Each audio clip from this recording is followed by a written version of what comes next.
ఉత్తరప్రదేశ్లోని ప్రయాగ్రాజ్లో మహాకుంభమేళాకు భక్తులు పోటెత్తుతున్నారు. ఇప్పటికే 52 కోట్ల మంది త్రివేణి సంగమంలో పుణ్యస్నానాలు ఆచరించారని అధికారులు చెబుతున్నారు.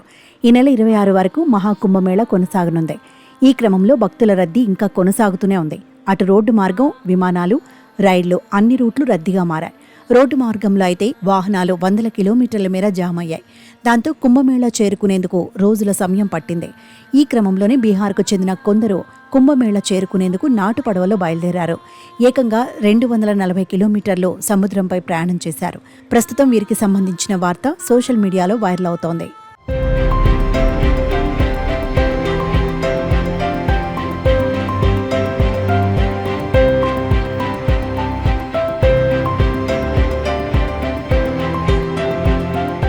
మహాకుంభమేళాకు వెళుతున్న వారందరికీ ఉత్తరప్రదేశ్ ప్రభుత్వం సౌకర్యాలు కల్పిస్తోంది.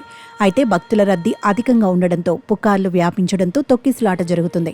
మహాకుంభమేళాకు వెళ్లే మార్గాలన్నీ ప్రస్తుతం కిక్కిరిసిపోయాయి. దీంతో మహాకుంభమేళాకు వెళ్లడం దాదాపు కష్టంగా మారింది. ఈ క్రమంలో బీహార్ రాష్ట్రానికి చెందిన కొందరు యువకులు మహాకుంభమేళాకు వెళ్లిన తీరు మీడియా, సోషల్ మీడియాలో చర్చనీయాంశంగా మారింది. బక్సర్ ప్రాంతం నుంచి త్రివేణి సంగమం వరకు 248 కిలోమీటర్ల దూరం ఉంటుంది. ఇంత దూరాన్ని వారు పడవ మీదుగానే ప్రయాణం చేశారు.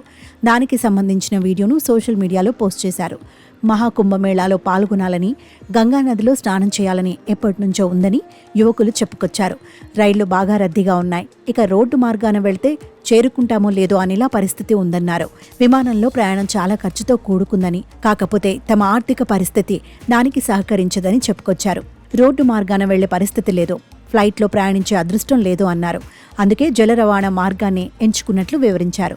క్షేమంగా మహాకుంభమేళా చేరుకుని త్రివేణి సంగమంలో పుణ్యస్నానాలు చేసినట్లు బీహార్కు చెందిన యువకులు వెల్లడించారు. కాగా సదరు యువకులు పడవలో ప్రయాణిస్తున్న వీడియో సోషల్ మీడియాలో వైరల్ అవుతోంది. నెటిజన్లు రకరకాలుగా కామెంట్స్ చేస్తున్నారు. అంత దూరం చిన్న నాటు పడవలో ప్రయాణించడం సాహసమే అంటున్నారు.